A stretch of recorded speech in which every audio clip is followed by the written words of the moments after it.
Hello, I'm Adam Cox from the University of Portsmouth. I've been lucky enough to work with colleagues at the Economics Network on research looking at how education in economics has changed since the pandemic and what should be done. It's my pleasure to present our research to you now.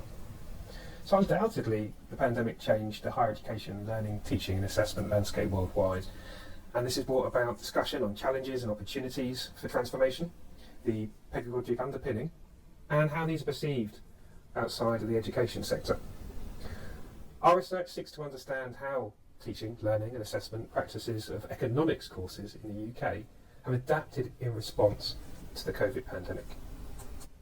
Indeed, our expectation is that education practices will have become more sophisticated over time, from an emergency response or reactive approach to more pedagogical underpinning, with reflections on how to make these practices sustainable in the longer term.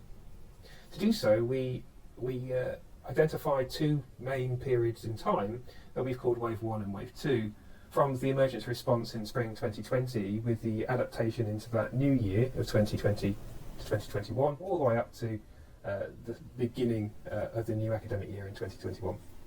Then the second wave from then onwards and beyond into the future. This then draws on semi-structured interviews conducted with key role holders who are responsible for either reviewing, redesigning or implementing changes to teaching practices over that period. We have participants from a range of academic institutions across the UK. Many are highly experienced instructors with, say, 20 years or so experience, but also some are moderately new. We also have a variety within our sample of institution types, so pre and post 92, Russell Group, and a good geographical spread, so through England, Scotland, Northern Ireland and Wales. The richness of the data that obtained from interviews allow us to draw themes for coding, which I'll share some momentarily. It also allows us later, with a bit of template analysis, to draw on theory, which we can map to what should have happened, and also use that for basis for reflection and recommendations. From our sample, we get a really good idea of what actually happened over the two time periods, Wave 1 and 2, in economics education in the UK. As the emergency or crisis response, all teaching moved online, reduced in number and changed the nature of assessment. Typically, this seems to have been mandated centrally across universities or maybe at faculty level, though there's little to no autonomy at local level, perhaps maybe just on the how as opposed to the what and the when. So to quote, it was more like a panic reaction, making sure students were not disadvantaged. The drivers were much more practical than any other consideration, with really only essential innovation used. Various student support mechanisms, policies and terminologies such as safety net and no detriment came into play, along with automatic extensions and progressions, etc. During which there was little to no student consultation, and in fact lots of communication without much feedback from students. Now in contrast, moving on time period to Wave 2, we had the opportunity to reflect and plan a little more. A more considered response for blended learning, and this tended to involve some kind of pre-recorded or live online events. There was also hybrid lectures that we've seen across some institutions, and then some face-to-face tutorials or classes. Again, there was an element of mandate from a university or faculty point of view, where some were, to quote, fixated with some sort of live delivery and face-to-face delivery. And that could be very difficult to implement in practice. There is, though, evidence of greater reflection. However, this largely is based on practical drivers rather than pedagogy, at least beyond the individuals. There's been some prescription, perhaps guidance on contact times or type. So again, it's the what.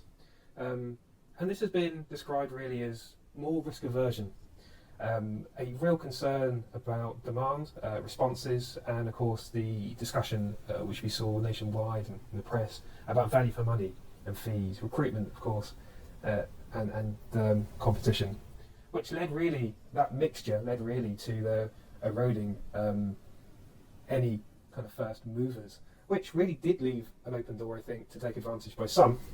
But in the majority, we saw that most universities tended to be risk averse and wanting to take advantage of being a second mover. From our sample, we saw some further innovation compared to the first wave. For example, bite-sized lectures, question and answer sessions, videos, reports, poster assessments, so different types of assessing students, and 24-hour assessment windows, and some varieties of different lengths of those.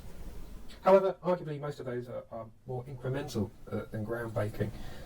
And in places, we've seen colleagues sometimes taking freedoms within what they thought the system can do, which really led to individuals breaking the rules, so to speak, or at least being perhaps a little maverick with the framework within the institution works, in order to try to encourage it, or at least be more innovative than before, in order to try to help the students in their learning and assessment. A lot of the focus of student support tended to shift to well-being compared to progression or classifications. There was mixed but generally modest institutional level staff support, sometimes focused on the how-to. For more detail, we can take a look at some of the key themes individually, starting with teaching and assessment. There's some real challenges that we observed between assessments in particular for technical versus discursive subjects. So some reported shifts to assessing understanding rather than knowledge and problem solving for technical subjects.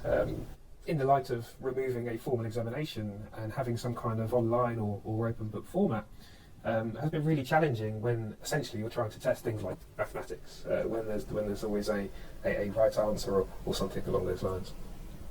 Student performance has generally been noted as good, but that may reflect the adjustments that have been made, particularly, as I mentioned earlier, the kind of compensation or the no detriment policies that are put in place. But there's also been claims of, interestingly, improved student engagement and performance. But there have been some concerns about integrity and the need to design, with your assessments, out problems that could emerge. And to quote, a lot of cheating has occurred. It really has been a catalyst for some existing trends. So to quote, it pushed people out of their comfort zones to do things they just wouldn't have done, that inertia would not have permitted. And we knew flipped learning was good, but we never had the courage to do it fully. So if nothing else, there seems to have been a forced move for elements of innovation that were there bubbling on the surface in some departments, or were used in part but not blanket-wise. Many did report success and wanted to keep the changes. So to quote, almost every change I made in that course has improved it. We've seen generally high or very high levels of communication with students. So in terms of volume, some would say there's a lot of information, perhaps too much at times. In terms of the quality of communication, to quote, it's been badly and very badly. There's been limited notable consultation via the usual formal web channels, although some. Students mostly described as not happy in part. And during the wave one, colleagues were doing this in real time with students who were expecting us, to quote, be thinking about these problems, but have been very tolerant of some of the obvious gaps that have emerged. However, they have been very grateful for the care and effort that colleagues have put into designing the appropriate assessments. Moving online really did seem to benefit some students and not others. So some that really enjoyed the ability to replay, review materials, whereas others felt that they took a lot more away from the face-to-face elements that were no longer available. Moreover, we have students globally, so time differences, slow or lack of internet, and their personal or home circumstances really did play a part.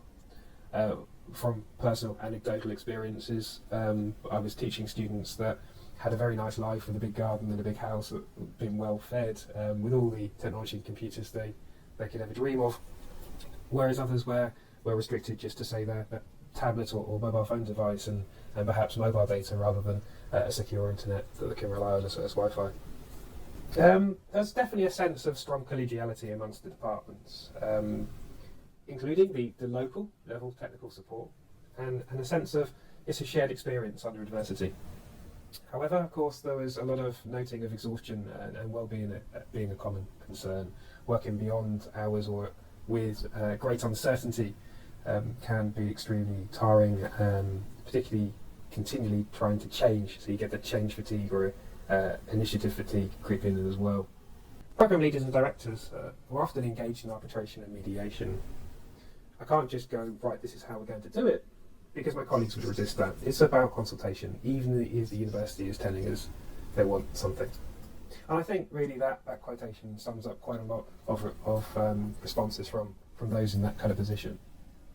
Now, I would really like to hear your reflections. Can you see yourself or your institution in any of the emerging themes and experiences that I've just discussed? What are your feelings ahead of the next academic year coming very shortly? Have you encountered any barriers post-COVID for innovation in learning, teaching and assessment? And are those related to general institutional or sector issues, or more specific to economics? If you had to relive the pandemic again, what would you do differently in hindsight? I'd love to hear your thoughts. So thank you very much for listening.